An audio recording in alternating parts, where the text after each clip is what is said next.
പ്രണയാംശം രചന ശ്രീയക്കു. അവതരണം ഷാഹുൽ മലയിൽ. എഡിറ്റിംഗ് ഷെരീജ് പൂനൂർ. എന്തിനാ കാശിയായിട്ട് എന്നെ ഇങ്ങനെ സ്നേഹിക്കുന്നത്? എനിക്ക് ഇതിനൊക്കെയുള്ള അർഹതയുണ്ടോ? നിനക്ക് മാത്രമേ ഇതിന് അർഹതയുള്ളൂ പെണ്ണേ. ഈ കാശിയുടെ പ്രണയവും സ്നേഹവും വാത്സല്യവും ദേഷ്യവും പിണക്കവും എല്ലാം അറിയാനും അനുഭവിക്കാനും ഈ ലോകത്ത് നിനക്ക് മാത്രമേ അർഹതയുള്ളൂ, അവകാശവുമുള്ളൂ. അതിനി എത്ര ജന്മങ്ങളുണ്ടെങ്കിലും നീ മാത്രമായിരിക്കും എൻ്റെ അവകാശി. കാശിയുടെ വാക്കുകൾ അവളിൽ വീണ്ടും അവനോടുള്ള പ്രണയത്തിന്റെ വസന്തം തീർത്തു.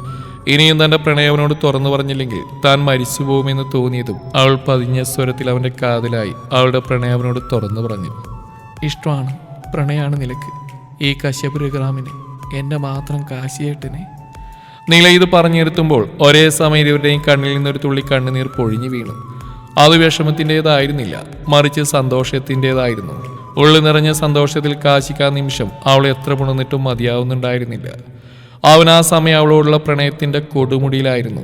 താൻ എത്രയോ നാളായി കേൾക്കാൻ കൊതിച്ചിരുന്ന ആ വാക്കുകൾ അവനെ അങ്ങനെ ഒരു തലത്തിൽ എത്തിച്ചിരുന്നു. അതിനാൽ തന്നെ അവന്റെ കൈകൾ അവളിൽ മുറുകി. അവൾ അവനെ തിരികെ പുണർന്ന് തന്റെ പ്രണയം അറിയിച്ചുകൊണ്ടിരുന്നു. അവരുടെ ഈ സ്നേഹം കണ്ട് പുഞ്ചിരിയോടെ നിൽക്കുകയായിരുന്നു ബാക്കിയുള്ളവർ. എത്ര നേരം അവരങ്ങനെ നിന്നെന്നറിയില്ല. അതിനാൽ തന്നെ ഇനിയും നീണ്ടുപോലെ ഇവിടെ പരിപാടി നടക്കില്ലെന്ന് മനസ്സിലായതും ആകാശ് സ്റ്റേജിലേക്ക് കയറി വന്നു. മതിയുടെ കാശി, ബാക്കി കെട്ടിയെടുത്തും കരച്ചിലും വീട്ടിൽ പോയിട്ടാവും. ഇപ്പൊ നീ എന്റെ പെങ്ങൾക്കല്പം ശ്വാസം വിടാൻ സമയം കൊടുക്കുക. ആകാശിന്റെ ശബ്ദമാണ് സത്യത്തിൽ അവരെ ബോധമണ്ഡലത്തിലേക്ക് കൊണ്ടുവന്നു. പെട്ടെന്ന് തന്നെ നിലവേഗം കാശിൽ നിന്ന് പിടഞ്ഞു മാറി നേരെ നിന്നു. അവൾക്ക് എന്തുകൊണ്ടോ എല്ലാവരെയും മുഖമുയർത്തി നോക്കാൻ സമ്മൽ തോന്നുന്നുണ്ടായിരുന്നു. അത് മനസ്സിലായ പോലെ കാശി തങ്ങളെ നോക്കി ആക്കി ചിരിച്ചു നിൽക്കുന്നവരെ കണ്ണുരുട്ടി നോക്കി അവളെ തന്നിലേക്ക് തന്നെ ചേർത്ത് പിടിച്ചു. നീ ചമ്മണ്ടടി പാരി, നീ നിന്റെ ഭർത്താവിനെയല്ലേ കെട്ടിപ്പിടിച്ച്, അല്ലാതെ വഴിയിലൂടെ പോകുന്നവരല്ലല്ലോ. അതുകൊണ്ട് ഈ ചമ്മലിന്റെ യാതൊരു ആവശ്യം ഇവിടെ ഇല്ല. കാശിയുടെ വാക്കുകൾ കേട്ട് നിലവനെ മിഴികൾ ഉയർത്തി നോക്കി. അത് കണ്ട് അവൻ അവളെ നോക്കി കണ്ണു ചിമ്മി കാണിച്ചു. അതോടെ അവൾ പഴയ പോലെ ചെറുവും ചിരിയോടെ എല്ലാവരെയും നോക്കി. എന്നാൽ അപ്പോഴാണ് അവൾ അവിടെ ഇരിക്കുന്ന TV സ്ക്രീനുകളിലൂടെ തങ്ങളുടെ ഫോട്ടോകൾ പലതും വന്നു പോയിക്കൊണ്ടിരിക്കുന്നത് കണ്ടത്. ഒട്ടുമിക്കതും തങ്ങളുടെ കല്യാണ ശേഷമുള്ള ഫോട്ടോസുകളായിരുന്നു. അതെല്ലാം അവർ ചെറുപുഞ്ചിരിയോടെ നോക്കി നിൽക്കുമ്പോഴായിരുന്നു അവളുടെ ചെറുപ്പത്തിലെ പല ഫോട്ടോസുകളും അതിൽ വന്നുപോയിക്കൊണ്ടിരുന്നു. അതെല്ലാം അവളുടെ ഹയർ സെക്കൻഡറി കോളേജ് കാലഘട്ടത്തിലെ ഫോട്ടോസുകളാണെന്ന് കണ്ട് അവളൊരു ഞെട്ടിലൂടെ കാശിയെ നോക്കി. എന്നാൽ അവന്റെ മുഖത്ത് എറിഞ്ഞു നിൽക്കുന്ന കുസൃതിച്ചിരി കണ്ട് അവൾ അവനെ സംശയത്തോടെ നോക്കി. ദേ പെണ്ണെ, നിന്നോട് പലവട്ടം ഞാൻ പറഞ്ഞിട്ടുണ്ട് ഇതിങ്ങനെ കൂർപ്പിച്ച് വെക്കല്ലേ എന്ന്. ഇവിടെ ഇത്ര ആൾക്കാരുണ്ടെന്നൊന്നും ഞാൻ നോക്കില്ല, അതിങ്ങ് കടിച്ചെടുക്കുക ഞാൻ. കാശി പറയുന്നേട്ട് നില വേഗം നല്ല കുട്ടിയായി നിന്നു. അല്ലെങ്കിൽ ചിലപ്പോൾ അവൻ പറഞ്ഞ പോലെ ചെയ്താലോ, അതായിരുന്നു അവളുടെ പേടി. എന്നാൽ അപ്പോഴും അവൾക്ക് ആ ഫോട്ടോസ് എങ്ങനെ വന്നെന്നറിയാതെ ഒരു സമാധാനം ഉണ്ടായിരുന്നില്ല. പറ കാശിയേട്ടാ, ആ ഫോട്ടോസ് അതെങ്ങനെ കാശിയെന്ന് കിട്ടിയേ? എനിക്കൊരു അറിയില്ലല്ലോ ഇങ്ങനെയുള്ള ഫോട്ടോസിന്റെ കാര്യം. എൻ്റെ പെണ്ണിനോട് ഞാൻ പറയാത്ത ഒരു കാര്യം കൂടി എൻ്റെ മനസ്സിലുണ്ട്. അത് ഞാൻ നിന്നോട് തുറന്നു പറയുന്ന നിമിഷം നിനക്ക് മനസ്സിലാവും ഈ ഫോട്ടോസ് എൻ്റെ കയ്യിൽ എങ്ങനെ വന്നെന്ന്. എന്നാ പറ, എന്താ രഹസ്യം? അത് പറയാൻ സമയമായിട്ടില്ല പെണ്ണേ, സമയമാകുമ്പോൾ പറയാട്ടോ. അതുവരെ എൻ്റെ പെണ്ണൊന്ന് ക്ഷമിക്കുക. കാശി പറയുന്ന കേട്ട് നില അവനെ നോക്കി ചുണ്ടുകൂട്ടി തിരിഞ്ഞു നിന്നു. അവളുടെ ഈ കുസൃതി ആസ്വദിച്ചുകൊണ്ട് കാശി ചെറുപുഞ്ചിരിയോടെ അവളെ തന്നെ നോക്കി നിന്നു. പിന്നെ അങ്ങോട്ട് ശരിക്കും ഒരു കല്യാണ റിസപ്ഷൻ ആഘോഷം തന്നെയായിരുന്നു. അവിടെ കേക്ക് കട്ടിയലും ഫോട്ടോഷൂട്ടും പിന്നെ എല്ലാവരുടെ വക കപ്പിൾ ഡാൻസും അതെല്ലാം കഴിഞ്ഞ് വിഭവസമൃദ്ധമായ വ്യത്യസ്തമാർന്ന ഫുഡും അങ്ങനെ എല്ലാം കൊണ്ടും ഗംഭീരമായി തന്നെ ആ റിസപ്ഷൻ ആഘോഷമാക്കി. റിസപ്ഷനെല്ലാം അവസാനിക്കുമ്പോൾ സമയേറെ വൈകിട്ടുണ്ടായിരുന്നു. അതിനാൽ തന്നെ ആർക്കും വീട്ടിലേക്ക് പോകാനൊന്നും താല്പര്യം ഉണ്ടായിരുന്നില്ല. എവിടെയെങ്കിലും ഒന്ന് കിടന്നാൽ മതിയെന്ന അവസ്ഥയിലായിരുന്നു. അതിനാൽ തന്നെ എല്ലാവരും ഇവിടെ ഫ്ലാറ്റിൽ തന്നെ കൂടാമെന്ന് തീരുമാനിച്ചു. എന്നാൽ കാശിക്ക് അർജന്റായിട്ട് ഒരു പ്രൊജക്റ്റ് മെയിൽ ചെയ്യാനുണ്ടായിരുന്നുകൊണ്ട് അവൻ നിലയെയും കുഞ്ഞിപ്പെണ്ണിനെയും മാത്രം കൂട്ടി വീട്ടിലേക്ക് പോകാൻ തീരുമാനിച്ചു. അതറിഞ്ഞ് ബാക്കിയുള്ളവരും കൂടെ വരാമെന്ന് പറഞ്ഞെങ്കിലും അവനത് സ്നേഹപൂർവ്വം വിലക്കിക്കൊണ്ട് അവരെ മാത്രം കൂടെ കൂട്ടി വീട്ടിലേക്ക് പോയി.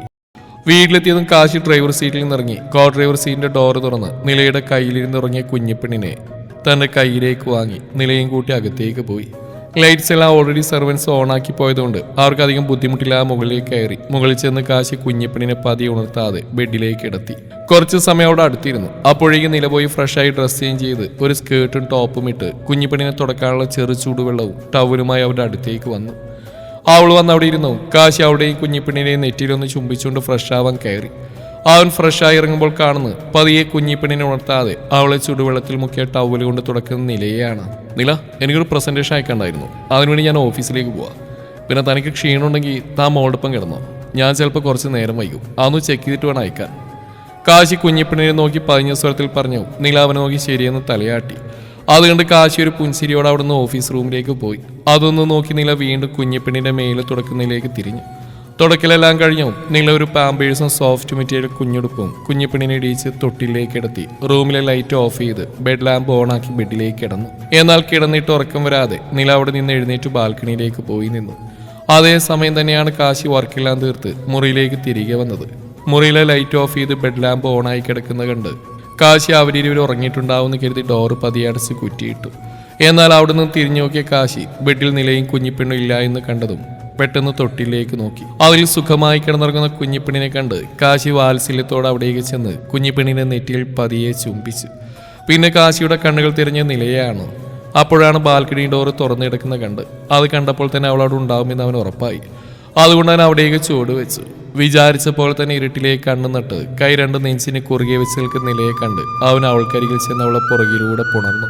പെട്ടെന്ന് തന്റെ ശരീരത്തിൽ ആരോ സ്പർശിച്ചറിഞ്ഞ് അവളൊന്ന് ഞെട്ടിയെങ്കിലും അടുത്ത നിമിഷം അവളുടെ ചുണ്ടിൽ മനോഹരമായ പുഞ്ചിരി വിരിഞ്ഞു. അതേ പുഞ്ചിരിയോട് അവൾ അങ്ങനെ തന്നെ നിന്നുകൊണ്ട് അവനെ നെഞ്ചിലേക്ക് ചാരി. എന്താണ് വേണേ, ഇവിടെ വന്ന് രാത്രിയുടെ ഭംഗി ആസ്വദിച്ചിരിക്കുവാണോ? ഉറങ്ങാനുള്ള പരിപാടിയൊന്നുമില്ലേ? ഉറക്കം വരുന്നില്ല കാശിയേട്ടാ. ഇന്ന് പകൽ മോൾക്കൊപ്പം കിടന്ന് ഞാനും ഉറങ്ങി. പിന്നെ കാശിയേട്ട പിന്നെ സമയത്ത് എഴുന്നേറ്റത്. ഉറക്കം ഞാൻ വരുത്തിച്ചാൽ മതിയോ? അതെങ്ങനെ? അതൊക്കെയുണ്ട്. കാശി ഒരു കള്ളച്ചിരിയോടെ പറയുന്ന കേട്ട് നീല കാര്യം മനസ്സിലാവാതെ അവനെ നോക്കി. എന്നാൽ പെട്ടെന്നാണ് അവൾക്ക് തന്റെ ചെറുപ്പത്തിലെ ഫോട്ടോസിനെ പറ്റിയുള്ള കാര്യം ഓർമ്മ വന്നത്. ഞാൻ കാശിയോട് നേരത്തെ അവിടെ ചോദിച്ചപ്പോൾ കാശിയേട്ടൻ പറയാൻ സമയമായിട്ടില്ലെന്നല്ലേ പറഞ്ഞ്. അതുകൊണ്ട് ഇപ്പൊ പറ, എവിടുന്ന് എന്റെ ഫോട്ടോസുകൾ കിട്ടിയത്? ഇപ്പൊ തന്നെ പറയണോ? പറയണം. എങ്കിൽ ശരി, പറയാം. കാശി നിലയം വലിച്ചുകൊണ്ട് ബാൽക്കണിയിൽ ഇട്ടിരുന്ന ദിവാൻ കോട്ട് സിറ്റിയിൽ അവളെ കൊണ്ടിരുത്തി അവളുടെ മടിയിൽ കിടന്നു. അതുകൊണ്ട് നീല ചെറുപുഞ്ചിരിയോടെ പതിയെ അവന്റെ തലമുടികളിൽ വിരലോടിച്ചു. ആ സമയം അവൻ പറയാൻ തുടങ്ങി. താൻ പഠിക്കാൻ വേണ്ടി അവളുടെ നാട്ടിലേക്ക് വന്നതും അവൾ അവിചാരിതമായി കണ്ടതും ഇഷ്ടപ്പെട്ടതും അവളിലേക്ക് എത്താൻ വേണ്ടി അവളുടെ അച്ഛനുമായി സൗഹൃദം സ്ഥാപിച്ചതും അതുവഴി അവർക്ക് താൻ സ്വന്തം മകനായതും പിന്നെ അച്ഛൻ തന്നിൽ നിന്ന് അവളുടെ കാര്യത്തിൽ വാങ്ങിയ ഉറപ്പും അവസാനം ചങ്ക് പറയുന്ന വേദനയോടെ MBA പഠനത്തിന് വേണ്ടി കാനഡയിലേക്ക് പോയതും അവിടെ നിന്ന് തിരികെ നാട്ടിലേക്ക് വന്നപ്പോൾ അറിഞ്ഞ അമ്മയുടെ അച്ഛൻ്റെയും മരണവും അവളുടെ കല്യാണക്കാര്യവും എല്ലാം പറഞ്ഞു കഴിഞ്ഞ് കാശി നില നോക്കിയതും കാണുന്നത് നിറഞ്ഞൊഴുകുന്ന കണ്ണുകളുമായി തന്നെ നോക്കുന്ന തൻ്റെ പെണ്ണിനെയാണ്. അയ്യേ, എന്തിനാ വേണ്ടൊക്കെ അറിയുന്നത്? ഇതെല്ലാം കഴിഞ്ഞുപോയ കാര്യങ്ങളല്ലേ, അതിനാണോ ഇപ്പം ഈ കണ്ണിങ്ങനെ നിറക്കുന്നത്? എന്തി എന്നോട് വാക്ക് പറയാഞ്ഞ്? എന്നോട് പറയാഞ്ഞ്? ഒരു വാക്ക് എന്നോട് പറയായിരുന്നില്ലേ? ഞാൻ കാത്തിരുന്നേലോ. ചുണ്ടുകൾ വിതുമ്പിക്കൊണ്ട് ചെറിയ കുട്ടികളെ പോലെ അവൾ പറയുന്ന കേട്ട് കാശിക്ക് അവളോട് വല്ലാത്ത വാത്സല്യം തോന്നി. അതിനാൽ തന്നെ അവൻ അവിടെ ഒഴുകിയിറങ്ങുന്ന കണ്ണുനീർ തന്റെ കൈകളാൽ തുടച്ചു കൊടുത്ത് അവളുടെ മുഖം തനിക്ക് നേരെ താഴ്ത്തി ആ നെറ്റിയിൽ വാത്സല്യത്തോടെ ചുംബിച്ചു. അതിനുശേഷം അവളുടെ ചുണ്ടുകളിൽ പ്രണയത്തോടെയും അന്ന് കൃഷ്ണമാഷിന് അങ്ങനെ വാക്ക് കൊടുക്കേണ്ടിയിരുന്നില്ലെന്ന് പലപ്പോഴും എനിക്ക് തോന്നിയിട്ടുണ്ട്. ആ ഒരു വാക്കുകൊണ്ടാണല്ലോ എനിക്ക് അന്ന് എൻ്റെ പ്രണയം നിന്നോട് പറയാൻ കഴിയാതെ പോയത്. അച്ഛനോട് ദേഷ്യം തോന്നുന്നുണ്ടോ? ഒരിക്കലുമില്ല. ഏതച്ഛനും സ്വന്തം മകളുടെ നല്ല ഭാവിക്ക് വേണ്ടി ചെയ്യുന്ന തന്നെയാണ് കൃഷ്ണമാഷും ചെയ്ത്. പക്ഷെ ആ വാക്കാ നമ്മുടെ എല്ലാം ജീവിതം മാറ്റിമറിച്ച്. കാശി പറയുന്ന കേട്ട് നിലയുടെ കണ്ണുകൾ ആകാശത്ത് തിളങ്ങി നിൽക്കുന്ന നക്ഷത്രത്തിലേക്ക് പോയി. അത് തൻ്റെ അച്ഛനാണെന്ന പോലെ അവൾ ആ നക്ഷത്രങ്ങളോടും മൗനമായി തൻ്റെ പരിഭവം പറഞ്ഞു. അത് കണ്ട് കാശി അവളുടെ മൂക്കിൻ തുമ്പിൽ വിരൽ കൊണ്ട് തട്ടി. എന്താ പെണ്ണേ, അച്ഛനോട് പരിഭവം പറയാണോ? വേണ്ട കേട്ടോ. അന്ന് അച്ഛൻ അങ്ങനെയൊക്കെ ചെയ്തുകൊണ്ട് തൻ്റെ മോളുടെ ജീവിതം അങ്ങനെയൊക്കെ ആയിത്തീർന്നതിൽ ആ ആത്മാവ് ഒത്തിരി വിഷമിച്ചിട്ടുണ്ടാവും. അതുകൊണ്ടായിരിക്കും അന്ന് ഹോട്ടലിൽ അങ്ങനെ ഒരു സാഹചര്യം ഒരുക്കി നിന്നെ എന്നിലേക്ക് തന്നെ തിരികെ എത്തിച്ച്. കാശി പറയുന്ന കേട്ട് നീല അവനെ നോക്കി പുഞ്ചിരിച്ചു. അവൾക്ക് അവനോട് വല്ലാത്ത ബഹുമാനം തോന്നി. തൻ്റെ അച്ഛൻ കാരണമാണ് തങ്ങളുടെ ജീവിതം ഇങ്ങനെയെല്ലാം ആയിത്തീർന്നെന്ന് പറഞ്ഞ് തൻ്റെ അച്ഛനെ അവന് കുറ്റപ്പെടുത്താമായിരുന്നു. എന്നിട്ട് അതിനൊന്നും മുതിരാതെ തൻ്റെ അച്ഛനെ ന്യായീകരിക്കുകയാണ് അവൻ ചെയ്യുന്നത്. നീല തൻ്റെ ഇരുകൈകളാൽ അവൻ്റെ കവിളിൽ കൈ ചേർത്ത് അവനെ നെറ്റിയിൽ അമർത്തി ചുംബിച്ചു. എനിക്കെൻ്റെ കാശിയേട്ടനോട് ഒത്തിരി ഇഷ്ടം തോന്നുക. എത്ര ഇഷ്ടമുണ്ടെന്ന് ചോദിച്ചാൽ അത് എത്രയാണെന്ന് എനിക്ക് പറയാനറിയില്ല. അത്രയും ഇഷ്ടം തോന്നുക, പ്രണയം തോന്നുക. നിലയുടെ വാക്കുകൾ കാശിയുടെ കണ്ണുകൾ വിടർത്തി. ഒപ്പം ചുണ്ടിൽ മനോഹരമായ പുഞ്ചിരിയും സ്ഥാനം പിടിച്ചു. എനിക്കും എൻ്റെ നിലപ്പെണ്ണിനോട് ഒത്തിരി പ്രണയം തോന്നുക. പ്രണയിച്ചോട്ടെ ഞാൻ എൻ്റെ നിലപ്പെണ്ണിനെ. ഇന്ന് ഈ നിമിഷം പൂർണ്ണബോധത്തോടെ എൻ്റേത് മാത്രമായിക്കോട്ടെ ഞാൻ എൻ്റെ പെണ്ണിനെ. കാശിയുടെ വാക്കുകൾ നിലയിലൊരു വിറയിൽ പടർത്തി. ചുണ്ടിൽ നാണത്തിൻ്റെ പുഞ്ചിരി വിരിയിച്ചു. ഒപ്പം കവിളുകൾ ചുവന്ന് കയറി. അതുകൊണ്ട് കാശി ഉള്ളിൽ നിറഞ്ഞ പ്രണയത്തോടെ അവളുടെ മടിയിൽ നിന്ന് എഴുന്നേറ്റ് അവളെ തൻ്റെ ഇരുകൈകളാൽ കോരിയെടുത്ത് മുറിയിലേക്ക് കയറി. ബാൽക്കണി ഡോർ കാലുകൊണ്ട് അടച്ചവളെ പതിയെ ശബ്ദമുണ്ടാക്കാതെ ബെഡിൽ കൊണ്ട് കിടത്തി. പിന്നെ പതിയെ അവൾക്ക് മുകളിലായി ഇരു സൈഡിലും കൈകുത്തി കിടന്നു. ആ സമയം അവൻ്റെ കണ്ണുകൾ അവളുടെ മുഖമാകെ ഓടി നടക്കുന്നുണ്ടായിരുന്നു. അവസാനം അത് അവിടെ നെറ്റിയിൽ വിശ്രമം കൊണ്ടു. അവിടെ ഒന്ന് അമർത്തി ചുംബിച്ചുകൊണ്ട് അവൻ്റെ ചുണ്ടുകൾ അവളുടെ ഇരു കണ്ണുകളിലേക്ക് മിഴഞ്ഞു. അവിടെയും തൻ്റെ അധരങ്ങൾ പതിപ്പിച്ചുകൊണ്ട് അവൻ്റെ ചുണ്ടുകൾ പതിയെ മൂക്കിലേക്ക് ചലിച്ചു. അവിടെ നിന്ന് കവിളുകളിലേക്കും. അവിടെ അവൻ തൻ്റെ ചുണ്ടുകൾ കൊണ്ട് ചുംബിച്ചും പല്ലുകൾ കൊണ്ട് പതിയെ കടിച്ചും നാവുകൾ കൊണ്ട് നുണഞ്ഞു. ആ കവിളുകളെ ഒന്നുകൂടി അരുണാഭമാക്കി. പതിയെ അവിടെ നിന്ന് അവൻ തന്റെ മുഖമുയർത്തി അവളുടെ മുഖത്തേക്ക് നോക്കി. താൻ നൽകിയ ചുംബന ചൂടിൽ കണ്ണ് മുറുക്കി അടച്ച് കിടക്കുന്നവളെ അവൻ പ്രണയത്തോടെ നോക്കി. എന്നാൽ പെട്ടെന്നാണ് അവന്റെ കണ്ണുകൾ അവളുടെ വിറകൊള്ളുന്ന ചുണ്ടുകളിൽ പതിഞ്ഞത്. തന്റെ ചുണ്ടുകളെ സ്വീകരിക്കാൻ എന്നോണം വിറകൊള്ളുന്ന ആ ചുവന്ന കുഞ്ഞി ചുണ്ടുകളെ അവൻ തന്റെ നാവുകളാൽ തഴുകി ഉണർത്തി. അവന്റെ നാവിന്റെ ചൂട് തന്റെ ചുണ്ടിലെറിഞ്ഞതും നീലക്കണ്ണുകൾ വെട്ടി തുറന്നു. എന്നാൽ അതേസമയം തന്നെ കാശി അവളുടെ കീഴ്ചുണ്ടിനെ കടിച്ച് തന്റെ വായിലാക്കി. അതോടെ അവളുടെ തുറന്ന കണ്ണുകൾ പതിയെ കൂമ്പിയടഞ്ഞു. അവനവളുടെ കീഴ്ചുണ്ട് മാത്രം നുണയുന്ന കണ്ട് നിലയുടെ ചുണ്ടുകൾ അവൾ പോലും അറിയാതെ അവന്റെ മേൽ ചുണ്ട് നുണയാൻ തുടങ്ങി. അതറിഞ്ഞ് അവൻ അവളെ കണ്ണുയർത്തി നോക്കിയെങ്കിലും അവൾ അതൊന്നും അറിയാതെ ഏതോ ലോകത്തെന്ന പോലെ അവന്റെ മേൽ ചുണ്ട് നുണഞ്ഞുകൊണ്ടിരുന്നു. അവളുടെ ചുണ്ടിന്റെ മൃദുലത തന്റെ വികാരങ്ങളുടെ കെട്ട് പൊട്ടിക്കുന്നതറിഞ്ഞ കാശി അവളുടെ ചുണ്ടിൽ നിന്ന് ചുണ്ടുകൾ അടർത്തി മാറ്റി നാവിലേക്ക് ചേക്കേറി. അതിലൂടെ അവൻ തൻ്റെ പ്രണയമെല്ലാം അവൾക്ക് പകർന്നു നൽകിക്കൊണ്ട് അവളുടെ നാവുകൾ തൻ്റെ ചുണ്ടിനാലും പല്ലിനാലും നാവിനാലും നുണഞ്ഞു വലിച്ചു. എന്നാൽ കുറച്ച് കഴിഞ്ഞതും ഇരുവർക്കും ശ്വാസമെടുക്കാൻ ബുദ്ധിമുട്ട് തോന്നിയതും കാശി പതിയെ അവളുടെ ചുണ്ടിൽ നിന്നും തൻ്റെ ചുണ്ടുകൾ പിൻവലിച്ചു. അതേ നിമിഷം തന്നെ അത് അവളുടെ കഴുത്തിൽ പതിഞ്ഞു. അവിടെ മുഴുവൻ അവൻ തൻ്റെ ചുണ്ടിനാലും പല്ലിനാലും നാവിനാലും തഴുകി ഉണർത്തി. അതിനനുസരിച്ച് നിലയുടെ കൈകൾ അവൻ്റെ തോളിലും മുടിയിലുമായി മുറുകി. കഴുത്തിൽ ചുംബിക്കുന്നതോടൊപ്പം അവൻ്റെ കൈവിരലുകൾ അവളുടെ ടോപ്പിൻ്റെ ബട്ടണുകൾ അഴിക്കാൻ തുടങ്ങിയിരുന്നു. അത് മുഴുവൻ അവൻ്റെ കൈകളാൽ അഴിഞ്ഞു വീണതും അവൻ്റെ ചുണ്ടുകൾ പതിയെ അവളുടെ കഴുത്തിൽ നിന്നും സ്ഥാനം മാറി അവളുടെ മാറിലേക്ക് ഒഴുകിയിറങ്ങി. അവൻ്റെ ചുണ്ടുകളുടെ ദിശ മാറിയതറിഞ്ഞ് നിലക്കണ്ണുകൾ വെട്ടി തുറന്ന് അവൻ്റെ പേര് വിളിച്ചു നീങ്ങിക്കൊണ്ട് ഉയർന്നു പൊങ്ങി. കാശിയേട്ടാ. അവളുടെ വിളിക്ക് മറുപടിയായി അവനൊന്ന് മൂളിക്കൊണ്ട് അവിടെ മുഴുവൻ തൻ്റെ ചുണ്ടുകൾ പതിപ്പിച്ചു. പതിയെ അവിടെ നിന്നും അവൻ്റെ ചുണ്ടുകൾ അവളുടെ അണിവയറിലേക്ക് എത്തി. അവിടെ മുഴുവൻ തൻ്റെ ചുണ്ടുകൾ പതിപ്പിക്കുമ്പോഴാണ് അവൻ്റെ കണ്ണുകൾ അവളുടെ പൊക്കിൽ ചുഴിക്ക് മുകളിലായി കാണുന്ന ആ കറുത്ത മറുകിൽ പതിഞ്ഞത്. അത് കണ്ടവനൊരു കുസൃതി ചിരിയോടെ ആ മറുകിൽ പതിയെ വിരലുകളാൽ തലോടി. അതറിഞ്ഞ പോലെ നിലയുടെ വയറുള്ളിലേക്കൊന്ന് വലിഞ്ഞു. അത് കണ്ടവൻ വശ്യമായ ചിരിയോടെ അവിടെ തൻ്റെ നാവിനാൽ നുണഞ്ഞു. അതും കൂടിയായതും അവളൊരു സീൽക്കാര ശബ്ദത്തോട് ഉയർന്നു പൊങ്ങി. ഒപ്പം അവൻ്റെ മുഖം പിടിച്ച് അവളുടെ വയറിലേക്ക് അമർത്തി വെച്ച്. കാശിയേട്ടാ. നിലപ്പെണ്ണേ. അവളുടെ ആ പ്രവൃത്തി അവൻ്റെ വികാരങ്ങളുടെ അതിർവരമ്പുകൾ ഭേദിക്കാൻ പോന്നവയായിരുന്നു. അതിനാൽ തന്നെ അവൻ അവളുടെ പേര് വിളിച്ച് പുലമ്പിക്കൊണ്ട് അവിടം മുഴുവൻ തൻ്റെ ചുണ്ടിനാലും നാവിനാലും പല്ലിനാലും നുണയാനും ചുംബിക്കാനും തുടങ്ങി. ആദ്യം വളരെ പതിയെ തുടങ്ങിയ ചുംബനം പതിയെ പതിയെ വന്യമാവാൻ തുടങ്ങിയിരുന്നു. അവളുടെ പൊക്കിൽ ചുഴിയിൽ അവൻ്റെ വിരലുകൾ ഓരോന്നും ഒഴുകി നടന്നുകൊണ്ടിരുന്നു. അവസാനം വിരലുകളുടെ സ്ഥാനത്ത് അവൻ്റെ നാവവിടം ചുഴറ്റി വലിച്ചു നുണഞ്ഞതും നില പിടിച്ച് നിൽക്കാനാവാതെ അവനെ പിടിച്ചുയർത്തി അവൻ്റെ ചുണ്ടിൽ ചുണ്ട് ചേർത്ത് നുണഞ്ഞ് വലിച്ചു. കാശിയും അവളുടെ ഒപ്പത്തിനൊപ്പം നിന്നു. അവളുടെ ചുണ്ടിലെ മാധുര്യം നുകർന്നെടുത്തു. അവിടെ നിന്നും വീണ്ടും അവൻ്റെ ചുണ്ടുകൾ അവളുടെ ശരീരമാകെ ഓടി നടന്നു. അവൻ്റെ കൈകളാൽ തന്നെ അവളുടെയും അവൻ്റെയും ശേഷിക്കുന്ന വസ്ത്രങ്ങളും അഴിച്ചു മാറ്റപ്പെട്ടു. അവൻ്റെ ചുണ്ടുകളും പ്രണയത്തോടെയും പ്രണയത്തിൽ നിന്നുയരുന്ന കാമത്തോടെയും അവളുടെ മാറിലും വയറിലും പൊക്കിൽ ചുഴിയിലും തുടയിലും കാലുമെല്ലാം ഓടി നടന്നു.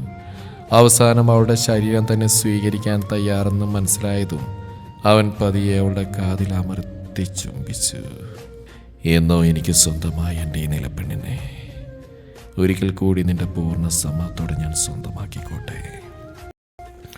കാശിയുടെ ചോദ്യം കേട്ട് അവൻ്റെ ചുംബനാലസ്യത്തിൽ കണ്ണുകളടച്ച് കിടന്നിരുന്ന നില പതിയെ കണ്ണുകൾ തുറന്ന് അവനെ നോക്കി പുഞ്ചിരിച്ചു.